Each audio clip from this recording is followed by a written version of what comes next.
আগামী ৪৮ ঘন্টার মধ্যে দেশের আবহাওয়ায় ঘটতে যাচ্ছে এক বড় ধরনের রদবদল। আপনি দেশের যে প্রান্তেই থাকুন না কেন, আগামী ২০ ও ২১শে জুন আপনার জেলায় ভারী বৃষ্টিপাত হবে নাকি তীব্র ভ্যাপসা গরমে ভুগতে হবে, তা কিন্তু আবহাওয়া অধিদপ্তরের সর্বশেষ উপাত্তে পরিষ্কার হয়ে গেছে। আসসালামু আলাইকুম সুপ্রিয় দর্শকবৃন্দ, আবহাওয়া বাংলাদেশের বিশেষ বুলেটিনে আপনাদের স্বাগত জানাচ্ছি। আজ আমরা একদম লাইভ স্যাটেলাইট ডেটা বিশ্লেষণ করে আপনাদের জানাবো দেশের কোন কোন অঞ্চলে কত % বৃষ্টির সম্ভাবনা রয়েছে, দিনের ঠিক কোন সময় এই বৃষ্টি আঘাত হানতে পারে এবং চলমান লঘুচাপের প্রভাব আসলে কতদিন স্থায়ী হবে। নির্ভরযোগ্য তথ্যের জন্য ভিডিওটি একটুও না টেনে শেষ পর্যন্ত দেখুন। চলুন বিস্তারিত জেনে নেওয়া যাক, এবং আপনি যদি আমাদের চ্যানেলে নতুন হয়ে থাকেন অবশ্যই চ্যানেলটি সাবস্ক্রাইব করতে ভুলবেন না। শুরুতেই জেনে নেওয়া যাক এই মুহূর্তে সাগরে কোনো নিম্নচাপ রয়েছে কিনা। আবহাওয়া অফিসের সর্বশেষ সিনেপটিক মানচিত্র অনুযায়ী বাংলাদেশের ওপর সরাসরি কোনো গভীর নিম্নচাপ বা ঘূর্ণিঝড় নেই, তবে একটি শক্তিশালী লঘুচাপের বর্ধিতাংশ গাঙ্গেয় পশ্চিমবঙ্গ থেকে উত্তর পশ্চিম বঙ্গোপসাগর পর্যন্ত বিস্তৃত রয়েছে। এর সরাসরি প্রভাবে আমাদের দেশের ওপর দক্ষিণ পশ্চিমী মৌসুমী বায়ু বা বর্ষা পুরোপুরি সক্রিয় হয়ে উঠছে।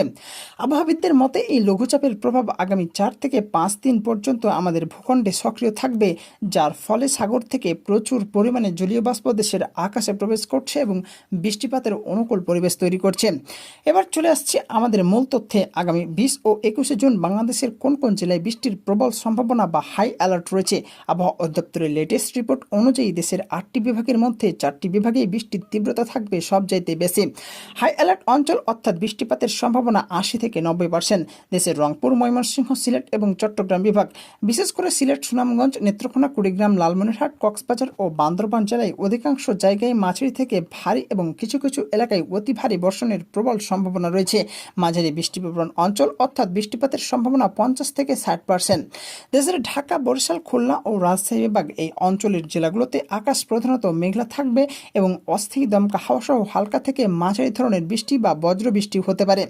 আমাদের ডেটা অ্যানালাইসিস বলছে 20 ও 21 তারিখ বৃষ্টির মূল ধাক্কাটি আসবে মূলত দুইটি সময়। প্রথমত শেষ রাত থেকে সকালের মধ্যভাগ অর্থাৎ ভোর 5টা থেকে সকাল 10টা, এবং দ্বিতীয়ত আসবে বিকেলের পর থেকে মাঝরাত পর্যন্ত। বিশেষ করে উত্তর ও উত্তর পূর্বাঞ্চলের জেলাগুলোতে সকালের দিকেই মেঘের গর্জন এবং বজ্রপাত সহ ভারী বৃষ্টির বেগ বেশি দেখা যেতে পারে। স্বস্তির খবর হলো এই বৃষ্টিপাত কেবল 20 ও 21 তারিখে সীমাবদ্ধ থাকছে না। আবহাওয়া অফিস জানিয়েছে আগামী অন্তত 5 দিন অর্থাৎ জুনের 22 থেকে 23 তারিখ পর্যন্ত দেশজুড়ে এই বৃষ্টির ধারা কম বেশি অব্যাহত থাকবে। বৃষ্টি একদিকে স্বস্তি দিলেও দেশের অপর প্রান্তে কিন্তু অস্বস্তিকর গরম বজায় রয়েছে।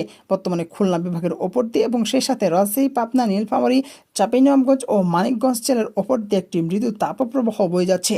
বাতাসের জলীয় বাষ্পের পরিমাণ বা আর্দ্রতা বেশি থাকার কারণে এই অঞ্চলের মানুষের শরীরে চেয়ে অস্বস্তি বা ভ্যাপসা গরম অনুভূত হচ্ছে। তবে স্বস্তির বিষয় হলো 20 ও 21 তারিখে বৃষ্টির পরিধি যখন আরও বাড়বে তখন এই অঞ্চলগুলোর তাপমাত্রা 1 থেকে 2 ডিগ্রি সেলসিয়াস হ্রাস পাবে এবং চলমান এই তাপপ্রবাহ ধীরে ধীরে প্রশমিত হয়ে আসবে।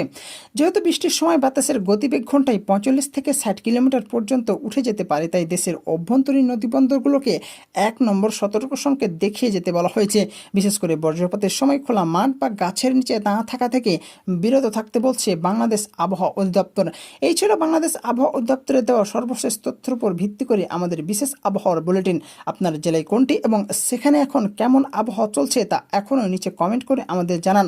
আবহাওয়া ও প্রকৃতির এমন নিখুঁত ও নির্ভরযোগ্য আপডেট সবার আগে পেতে আমাদের চ্যানেলটি সাবস্ক্রাইব করে পাশে থাকা বেল আইকনটি বাজিয়ে রাখুন। দেখা হচ্ছে পরবর্তী ভিডিওতে। ততক্ষণ পর্যন্ত সবাই ভালো থাকুন, সুস্থ থাকুন। আল্লাহ হাফেজ।